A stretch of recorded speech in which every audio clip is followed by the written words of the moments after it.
Mereka nggak menemukan kejanggalan pas masuk rumah. Laptop Shannon masih ada di ruang tamu, mobilnya masih terparkir, nggak ada tanda-tanda perampokan. Barang-barang di rumah itu masih tertata rapi. Tapi pas masuk ke kamar utama, petugas sampai memalingkan muka sebentar saking creepy-nya apa yang mereka lihat.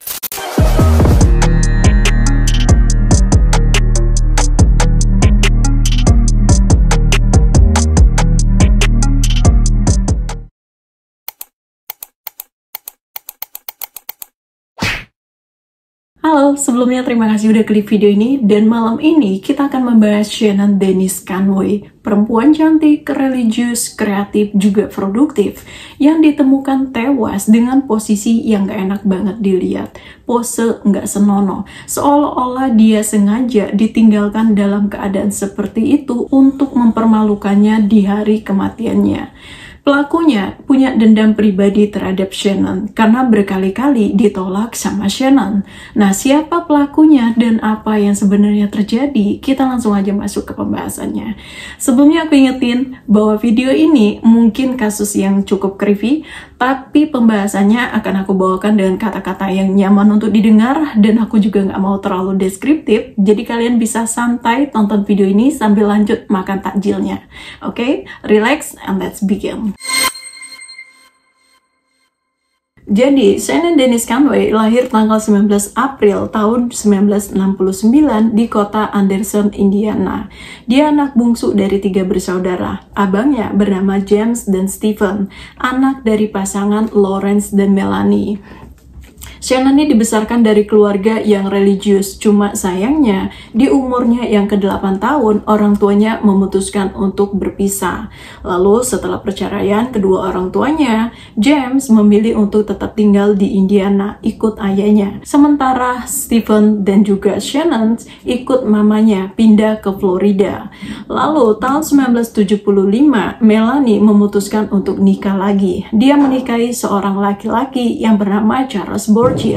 Pernikahan tersebut sama-sama bukan pernikahan pertama bagi Charles dan Melanie. Charles sebelumnya udah pernah nikah. Dia punya 6 orang anak, cuma sayangnya istrinya meninggal dunia. Dan setelah mereka menikah, 6 orang anaknya juga ikut tinggal serumah bareng Stephen, Shannon, dan Melanie.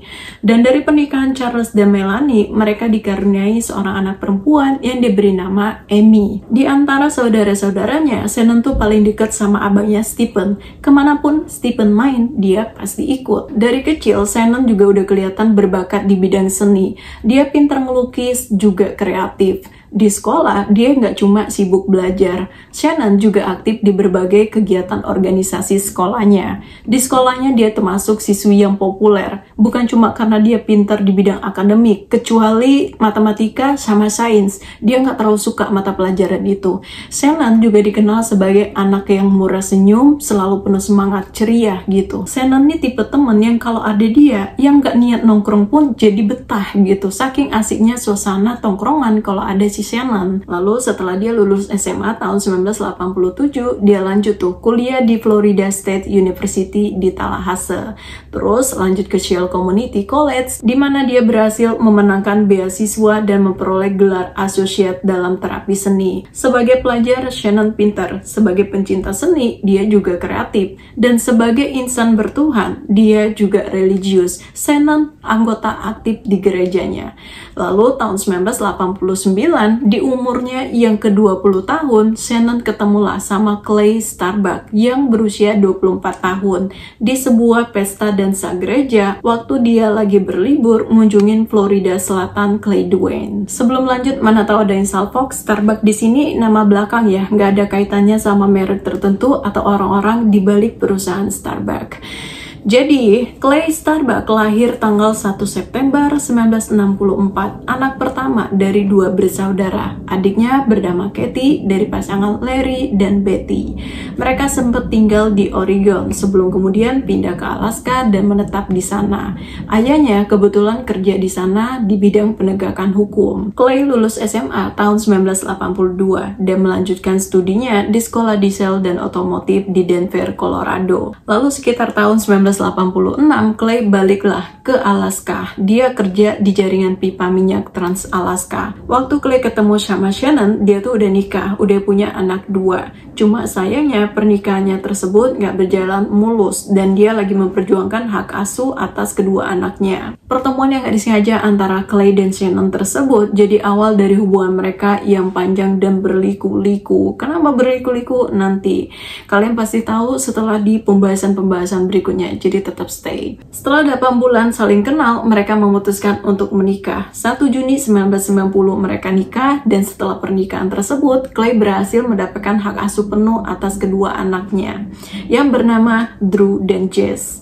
Gak lama setelah mereka menikah, mereka pindah ke Valdez, Alaska. Sebagai manajer jaringan pipa, Clay harus kerja berminggu-minggu jauh dari anak dan istrinya.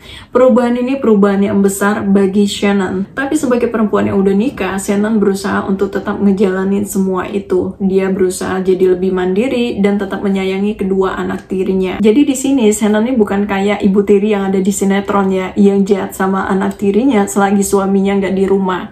Sebisanya Shannon menyayangi anak tirinya tersebut kayak anak kandungnya sendiri. Lalu ketika Shannon berusia 21 tahun, dia melahirkan seorang anak laki-laki yang diberi nama Austin. Beberapa tahun kemudian lahirlah Black. Tahun 1996 mereka dikaruniai seorang anak lagi yang diberi nama Logan. Sayangnya Logan terlahir dalam kondisi berada dalam spektrum autisme dan memiliki kebutuhan khusus. Tapi walaupun begitu, Shannon tetap berlapang dada mencoba menjadi ibu yang protektif yang menyayangi semua anak-anaknya tanpa ngebedain kasih sayangnya. Sebagai ibu yang memiliki 5 orang anak, Shannon jadi ibu yang super sibuk. Tapi di tengah kesibukannya tersebut, dia tetap bisa produktif. Dia sering menjahit dan membuat selimut, bahkan berhasil menjual karyanya seharga $1.000 di pameran kerajinan lokal. Dia juga dikenal sebagai salah satu penjahit terbaik yang diandalin banget untuk bikin gaun pesta atau gaun pernikahan. Dia juga menyulam nama serta nomor telepon di topi tim bisbol putranya. Jasanya dipakai gitu untuk itu. Di komunitas gerejanya, Shannon membuat ornamen Natal, aktif juga di klub buku, dan aktif membantu di tempat penitipan anak gereja. Aktif banget si Shannon ini. Bayangin, kita yang kerja 2 jam aja butuh istirahat seharian. Kita di sini mungkin aku aja kali ya yang kerja dikit istirahatnya kelamaan. Oke, lanjut balik ke Shannon. Di saat Shannon bisa ngurus kelima anaknya dan tetap bisa produktif, Clay malah bertingkah dia selingkuh sama teman kerjanya sendiri. Setelah tahu perselingkuhan itu, Shannon tetap berusaha untuk mempertahankan pernikahannya. Tapi yang namanya diselingkuhin kadang susah buat percaya lagi. Itulah yang dirasain si Shannon, apalagi si Clay kerjanya lebih banyak di luar rumah, jauh dari dia dan anak-anak. Dan pada akhirnya tahun 2000 mereka bercerai. Setelah cerai, Shannon yang mendapatkan hak asuh atas anak-anaknya pindah ke Arizona. Tapi walaupun dia udah pindah dan dia udah nggak lagi sama Clay, dia tuh belum sepenuhnya move on. Perasaannya tuh campur aduk. Untuk mengalihkan perhatiannya, dia menjalin hubungan dengan seorang laki-laki yang bernama Dexter McLary. Cuma hubungan itu nggak berjalan harmonis. Mereka sama sekali nggak cocok. Dan pada akhirnya hubungan itu cuma bertahan kurang dari 1 tahun. Beberapa bulan setelah dia putus dari Dexter, Shannon memantangkan pikirannya untuk balikan sama si Clay. Dan Clay setuju. Mereka sepakat untuk memulai kehidupannya kembali. Mereka tinggal serumah walaupun mereka belum nikah lagi secara resmi. Gak lama setelahnya, Shannon kembali melahirkan seorang anak laki-laki yang diberi nama Marshall.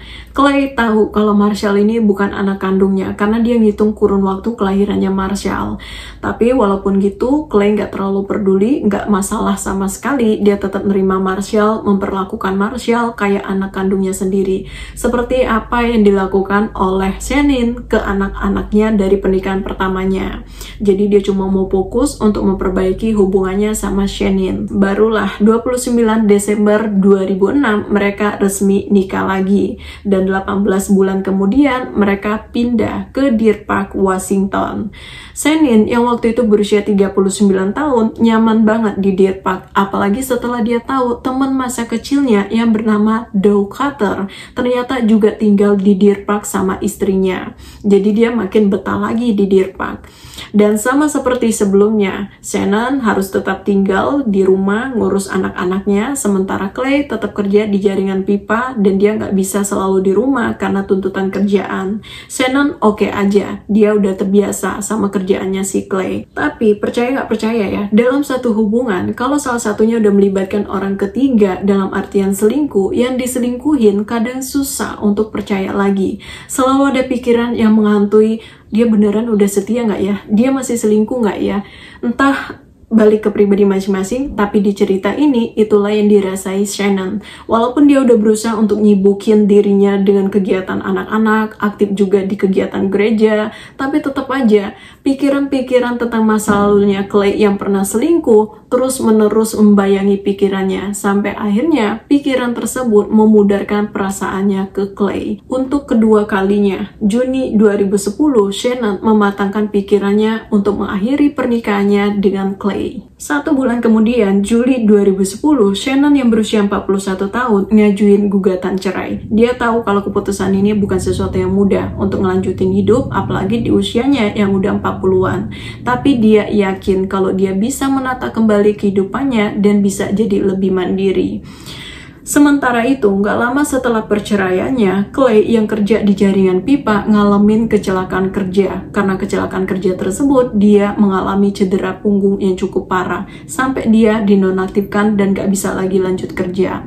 Setelah dia nonaktif kerja, Clay memutuskan untuk pindah ke Deer Park, biar dia bisa lebih deket sama anak-anaknya.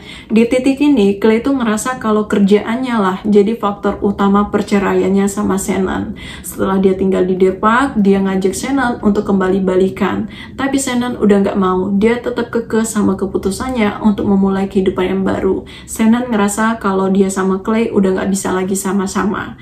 Karena Shannon nggak mau balikan, akhirnya Clay nyewa salah satu rumah yang berjarak 1 mil dari rumah Shannon, biar dia bisa lebih dekat sama anak-anaknya. Setelah perpisahan mereka, Clay juga terus membujuk Shannon buat balikan, cuma sayangnya Shannon tetap nggak mau.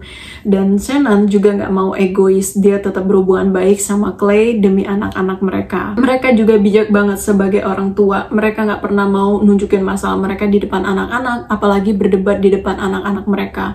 Karena mereka nggak mau perceraian mereka mempengaruhi atau membuat guncangan emosional terhadap anak-anaknya. Lalu setelah mereka resmi cerai, Austin yang berusia 21 tahun dan Black yang berusia 17 tahun memilih tinggal sama ayahnya.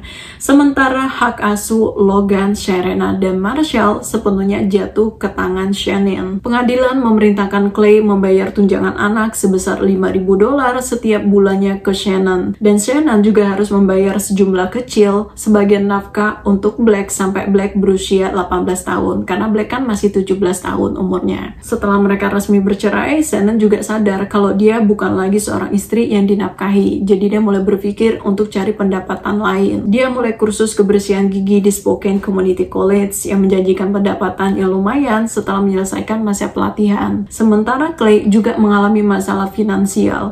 Clay emang dapat kompensasi atas cedera yang dia alami, tapi uang itu nggak cukup untuk memenuhi semua kebutuhannya. Apalagi dia juga harus bayar $5.000 setiap bulannya untuk nafkah anak-anaknya ke si Shannon. Dia nggak bisa berbuat banyak selagi terus menjalani perawatan untuk cederanya. Clay tetap antar jemput anak-anaknya. Kadang mereka gantian, Clay yang antar, Shannon yang jemput, atau sebaliknya. Mereka kompak lah sebagai orang tua. Di titik ini, Shannon tuh sering curhat sama ibunya Melanie tentang gimana dia harus ngejalanin hidup tanpa sosok suami, tanpa penghasilan, tanpa kerjaan, dan harus terus ngurus ketiga anaknya. Waktu itu, ibunya sempat minta si Shannon untuk pindah aja ke Florida, biar mereka tinggalnya deketan gitu. Tapi Shannon nggak mau, karena dia mikirin anak-anaknya bakal jauh dari Clay, juga ngelihat anak-anaknya yang kayaknya udah nyaman banget sama lingkungan di Deer Park, udah nyaman juga sama lingkungan sekolah, dan akrab sama teman-teman sekolahnya. Jadi pada akhirnya, Shannon memutuskan untuk tetap tinggal di Deer Park, sambil terus berusaha untuk dapetin kerjaan. Ingat kan tadi, kenapa Shannon nggak mau balikan sama Clay? Karena dia pengen ngejalanin kehidupan yang baru. Karena itulah Shannon mulai aktif di situs kencan online. Di profilnya dia menuliskan kalau dia pengen belajar main ski, juga musim gugur adalah musim favoritnya. Tentang kategori pasangan, Shannon menuliskan kalau dia nyari pasangan yang tinggi dan berpendidikan dengan selera humor yang baik. 1 Desember 2011, sekitar jam 2:45, Logan yang waktu itu berumur 15 tahun ngirim SMS ke ibunya Shannon. "Ma, di mana? Siapa nih yang jemput kita?" Karena hari itu sampai jam 3 mereka tungguin, Shannon nggak juga ngejemput mereka. Padahal biasanya Shannon tuh nggak pernah telat ngejemput mereka. Udah nungguin mereka sebelum mereka keluar dari gerbang sekolah di jalur penjemputan. Lalu sekitar 20 menit kemudian muncul balasan dari Shannon. Isinya bilang gini, "Papa, Mama lagi sakit kepala, tunggu aja di sana." Beberapa menit kemudian muncul SMS lagi dari Shannon. "Mars, Papa nyampe 10 menit lagi." Mars tuh panggilan buat putra bungsu mereka yang bernama Marshall. Tapi ditunggu-tunggu, Clay nggak juga ngejemput mereka. Akhirnya si Logan bingung nih siapa yang ngejemput mereka. Dia cobalah telepon nomornya Shannon. Nomor Shannon udah nggak aktif. Dia coba telepon ayah mereka si Clay. Clay juga nggak aktif HP-nya. Akhirnya Logan nelponlah si kakaknya yang bernama Austin. Austin sempat bingung, tumben-tumbenan gitu ibu mereka nggak bisa ngejemput adik-adiknya. Karena biasanya mereka tuh selalu jadi prioritasnya si Shannon. Jadi si Austin anterlah tuh adik-adiknya ke rumah ayahnya. Nah, sampainya di rumah, Clay yang ngelihat Austin yang nganter Serena, Logan, dan Mars malah bingung kok nggak ada Shannon. Dia nanyalah ke Logan, "Loh, mama kalian mana?" Logan bilang, "Nggak tahu, Pak. Mama bilang Papa yang jemput, tapi HP Papa juga nggak aktif." Clay ngeceklah HP-nya. Ternyata dia baru sadar kalau HP-nya dimatiin dari pagi. Jadi hari itu harusnya Clay yang nganter anak-anak ke sekolah. Nah, berhubung suhu di Deer Park waktu itu lagi dingin-dinginnya, sebelum ke rumah Shannon, Clay ini muter-muter dulu beberapa blok sambil nyalain pemanas biar nanti kalau nganter anak-anaknya, anak-anak itu ngerasa nyaman gitu di dalam mobil. Cuma di jalan mobilnya ini mogok, makanya dia ngehubungin Shannon biar Shannon yang nganter anak-anak karena dia nggak bisa nganter. Shannon mengiyakan. Makanya pagi itu Shannon yang nganter sekolah. Setelah Clay ngaktifin HP-nya lagi, SMS masuk dari Shannon yang dikirim sekitar jam 3:17 yang isinya, "Aku baru bangun, bisa jemput anak-anak nggak?" Tapi karena HP-nya mati, jadi Clay baru tahu kalau Shannon SMS. Dan walaupun anak-anak bilang Shannon nggak ada kabar, Clay nggak terlalu khawatir. Karena malamnya mereka bakal ketemu nonton Black main di pertandingan basket di sekolahnya. Terus malamnya, Clay SMS lagi ke Shannon, ngabarin kalau mereka udah mau OTW ke sekolahnya Black. Tapi sampai acara itu selesai, orang-orang udah pada bubar, Shannon nggak juga ngasih kabar apa-apa. Dan mereka mulai khawatir nih. Akhirnya Clay ngajak anak-anak mampir ke rumahnya Shannon. Waktu mereka sampai ke rumah Shannon tuh kosong. Dan semua lampu tuh mati total. Cuma anak-anak juga nggak punya kunci cadangan, jadi mereka nggak bisa masuk. Akhirnya Clay bawalah tuh Serena, Logan, sama Mars tidur di rumahnya. Besok paginya, 2 Desember 2011, Shannon masih juga nggak ngasih kabar apa-apa. Sementara itu, Melanie yang tinggal di Florida juga ngerasa khawatir karena udah 2 hari dia nggak bisa menghubungi si Shannon. Dia coba tanya sama Stephen dan Amy, mereka juga nggak tahu kabarnya si Shannon. Sekitar jam 5 sore, Melanie lapor polisi, minta tolong mereka untuk ngecek Shannon di rumahnya. Sekitar jam 6 sore, 2 petugas datang ke rumah Shannon. Cuma sayangnya mereka nggak bawa surat perintah, jadi mereka nggak bisa masuk ke dalam rumah.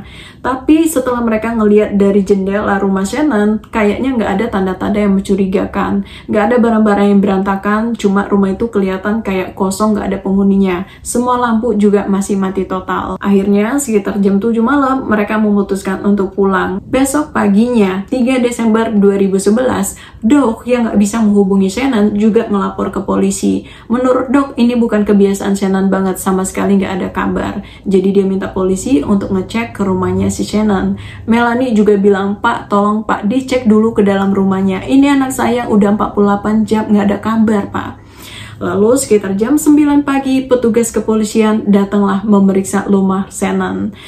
Mereka nggak menemukan kejanggalan pas masuk rumah. Laptop Shannon masih ada di ruang tamu, mobilnya masih terparkir, nggak ada tanda-tanda perampokan. Barang-barang di rumah itu masih tertata rapi. Tapi pas masuk ke kamar utama, petugas sampai memalingkan muka sebentar saking creepy-nya apa yang mereka lihat. Mereka langsung manggil tim bantuan. Dan Shannon ditemukan tergeletak dengan posisi yang nggak senonoh di atas tempat tidurnya. Mohon maaf pembahasan ini mungkin agak nggak enak didengar, tapi aku nggak tahu cara lain untuk nyampeinnya gimana. Jadi di kamar utama, petugas menemukan HP Shannon tergeletak di atas meja di samping tempat tidur. Sementara Shannon terlentang setengah tanpa pakaian. Bagian atas tubuhnya terbuka, kaki Shannon juga terbuka, dan mainan dewasa dimasukkan ke bagian intimnya.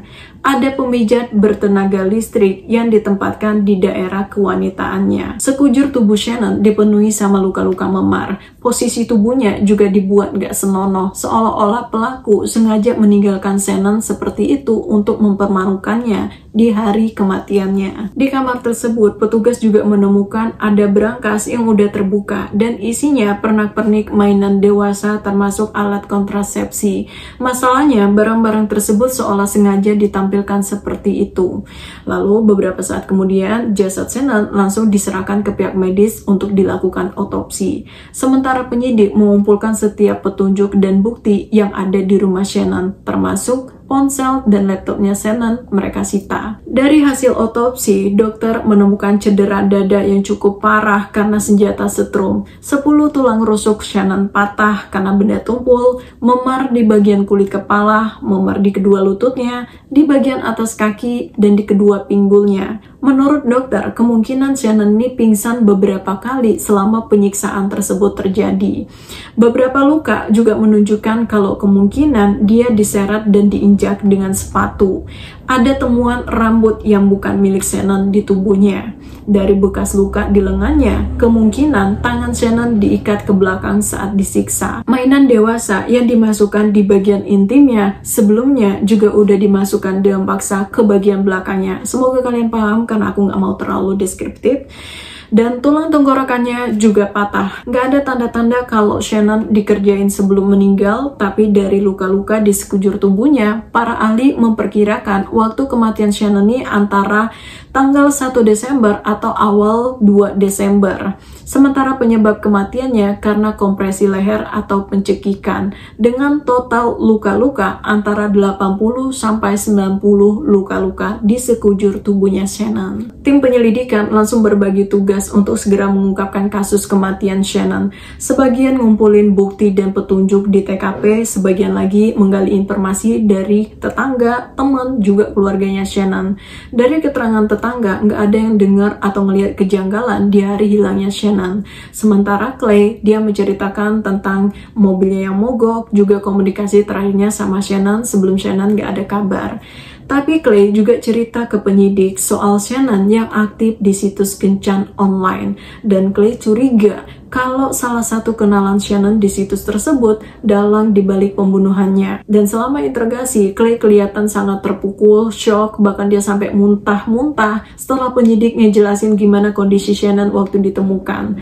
Tapi penyidik punya pandangan lain tentang Clay. Ya namanya juga penyidik ya, mungkin mereka punya insting tersendiri waktu mereka berhadapan sama orang yang mereka interogasi. Dan ketika penyidik nanyain soal semua aktivitasnya di hari hilangnya Shannon, Clay bilang, harusnya hari itu saya Pak yang nganter anak-anak ke sekolah. Cuma karena saya mau manasin mobil dulu, jadi saya muter-muter dulu beberapa blok sebelum ke rumah Shannon. Sayangnya mobil saya mogok di jalan Pak, jadi saya SMS Shannon nyuruh dia nganter anak-anak karena saya nggak bisa nganter. Terus penyidik juga nanya kenapa HP-nya Clay juga mati di hari hilangnya Shannon.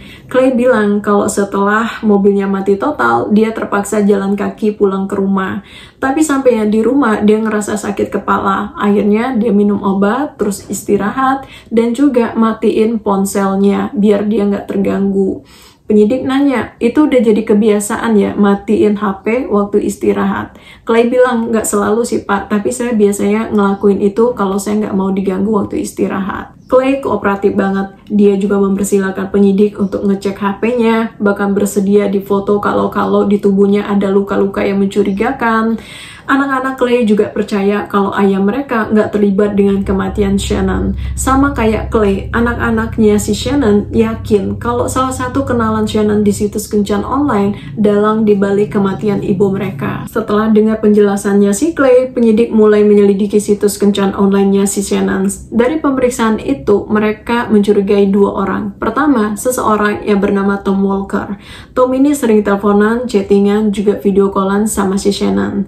Dan pesan terakhir Tom ke Shannon, dia minta Shannon ngirim foto berpose nyentrik menggunakan aksesoris mainan dewasa. Tapi Shannon gak pernah ngebales permintaannya si Tom. Menariknya, tubuh Shannon ditemukan dengan pose gak senonoh seperti permintaannya si Tom. Penyidik langsung nemuin si Tom, dan gak susah buat penyidik nemuin si Tom karena Tom pakai nama asli juga foto asli di situs tersebut. Lalu 4 Desember tahun 2011, Tom kaget banget setelah dengar berita kematiannya si Shannon dan gimana kondisi Shannon saat ditemukan. Tapi dia membantah keterlibatannya. Tom bilang kalau dia udah ketemu sama si Shannon 4 minggu sebelum kematiannya. Dan pertemuan itu ya sebatas perkenalan biasa. Dan rencananya 5 Desember dia bakal ngajak Shannon makan malam di rumahnya bareng keluarganya. Sayangnya Shannon udah meninggal dunia. Dan tanggal 1 Desember 2011, Tom ngejelasin kalau hari itu pagi-pagi dia udah berangkat dari rumah untuk kerja. Sekitar jam 9 pagi dia keluar ninggalin kantor karena dia harus ngadirin acara pemakaman. Acara itu selesai sekitar jam setengah 11 dan dari jam 11 sampai malamnya dia lanjut kerja. Penyidik konfirmasi alibi Tom dan benar dia nggak bohong tentang keberadaannya. Analisis sinyal HP-nya juga cocok sama keterangannya. Tersisa satu orang, seseorang yang bernama John Wilson. John beberapa kali nelponin nomornya Shannon di hari Shannon menghilang. Dari riwayat obrolan mereka, John ada janji ketemuan sama Shannon tanggal 1 Desember. John juga selalu nelpon Shannon pakai telepon umum. Dia juga selalu pakai komputer perpustakaan untuk berinteraksi sama Shannon di situs kencan online tersebut. Hal ini cukup aneh bagi penyidik. Kenapa John ini seolah nggak mau ninggalin jejak selama dia berhubungan sama Shannon dan selama dia mengakses situs kencan online tersebut. Dan penyidik juga kesulitan untuk menemukan si John karena dia pakai akun palsu. Nama dan foto tersebut bukan nama asli. Tapi penyidik berhasil melacak John dari salah satu panggilan teleponnya ke Shannon. John panik banget waktu penyidik nyamperin dia terkait kematian Shannon. John Wilson bernama asli John Canlin. Dia udah menikah dan juga udah punya anak. Ke penyidik, John bilang kalau dia sengaja pakai nama dan foto palsu di situs tersebut karena dia nggak mau ketahuan sama istrinya. John juga bilang kalau dia emang udah pernah ketemu sama Shannon, tapi hubungan mereka sebatas seneng-seneng aja karena dia nggak nyari hubungan yang serius. Dan Shannon yang waktu itu bilang dia lagi dalam kondisi yang kacau juga setuju untuk nggak menjalani hubungan yang serius. Lalu di tanggal 1 Desember mereka tuh ada janjian buat ketemuan. Sekitar jam 9 pagi si John ini udah keluar dari rumahnya setelah ngantar anak-anaknya sekolah. Dia sempat mampir beli kopi. Lalu sekitar jam 11 siang dia datang ke rumah Shannon. Tapi rumah itu dalam keadaan kosong. Dia udah manggil Shannon beberapa kali, cuma nggak ada respon. Akhirnya dia memutuskan untuk pergi. Lalu sekitar jam 12.17 dia ngirim chat dari situs kencan online ke Shannon, nanyain kabarnya Shannon atau apakah semuanya baik-baik aja. Sekitar jam 12.37 Shannon ngebales pesannya si John di situs tersebut. Isinya bilang gini, aku habis makan, apakah kamu mampir? Chat apakah aku mampir agak aneh baginya si John karena itu terkesan lugas, nggak kayak si Shannon yang periang dan suka bercanda. Lalu John chat lagi nanyain apakah mereka bisa ketemuan sekitar jam setengah 11 malam. Tapi jam 1.17 Shannon ngebales chatnya di situs tersebut dan bilang enggak dulu malam ini, aku lagi sakit kepala, aku juga mau nyuruh Clay jaga anak-anak. Terus John chat lagi, gimana kalau setengah 10? Dan chat terakhirnya si John baru dibales sekitar jam 1:32. Isinya no. Akhirnya John pergi makan siang sekitar jam 2, lalu 90 menit kemudian dia pulang ke rumah. Gak lama setelah itu dia balik lagi keluar, nyamperin beberapa tempat, juga ngajak anaknya potong rambut. Semua pergerakan John ini terbukti dengan tanda terima yang dia kasih lihat ke penyidik, jadi terkonfirmasi kalau alibinya bukan kebohongan. Dan sejauh ini misteri kematian Shannon masih jadi teka-teki. Sampai kemudian penyidik nerima laporan hasil analisis ponselnya Shannon. Tanggal 1 Desember jam 9:18 ternyata Shannon sempat menghubungi 911. Panggilan ini nggak ada di log panggilan keluar ponselnya Shannon. Artinya seseorang udah menghapus panggilan tersebut dari ponselnya Shannon. Panggilan itu berdurasi selama 30 detik. Nggak jelas apa yang terjadi. Nggak ada suara teriakan atau semacamnya. Memang nggak ada petunjuk apapun dari panggilan tersebut, tapi waktu kapan Shannon memanggil 911 tersebut adalah petunjuk yang sangat akurat bagi penyidik untuk menentukan kematiannya Shannon. Sebelumnya, penyidik memperkirakan waktu kematian Shannon ini antara tanggal 1 atau awal tanggal 2 Desember.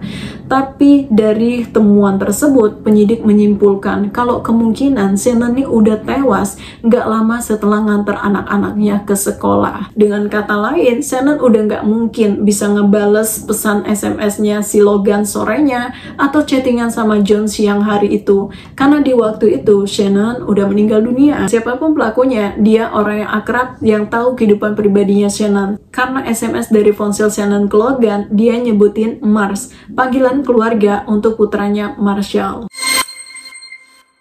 Ingat kan tadi di awal, penyidik tuh punya pandangan lain waktu nginterogasi Clay. Dan karena di kasus ini, 2 dari 3 terduga tersangka terbukti bahwa alibinya John sama si Tom bukanlah kebohongan, tersisalah 1 orang, Clay Starbucks. Jadi penyidik balik nginterogasi Clay, nanya ulang aktivitas dia di hari hilangnya Shannon.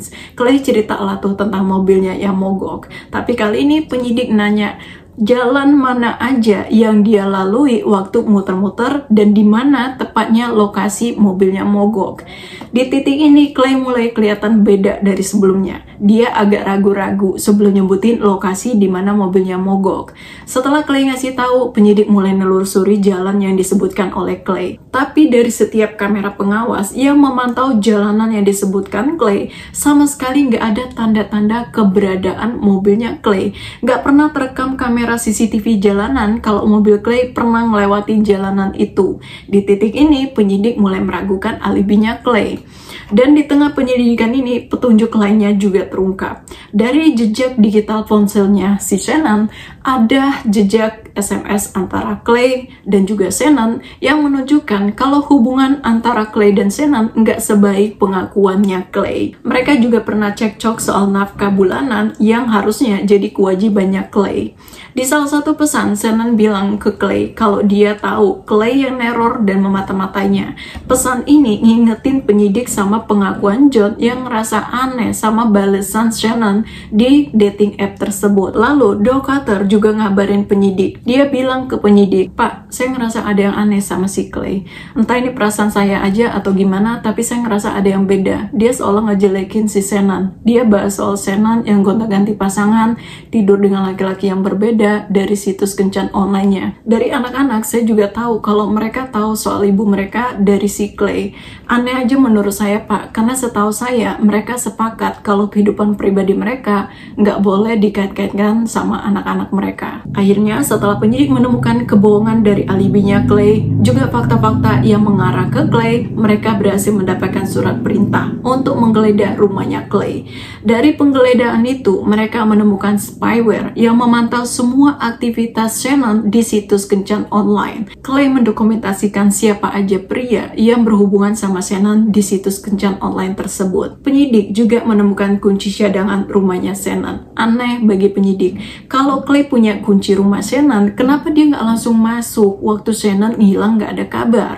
6 Februari 2012, Clay akhirnya ditetapkan sebagai tersangka. Dia langsung ditangkap dan dibawa ke kantor kepolisian.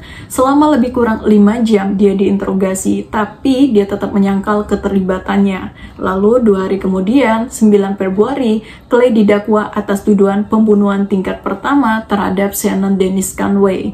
Dan saat persidangan, pengacaranya Clay mengklaim kalau DNA kliennya alias Clay bisa aja ditemukan karena Clay udah biasa keluar masuk ke rumahnya Shannon dan dia juga udah pernah tinggal di situ. Tapi mereka nggak bisa ngejelasin tentang bukti krusial kenapa DNA-nya si Clay bisa ditemukan di bawah kukunya si Shannon.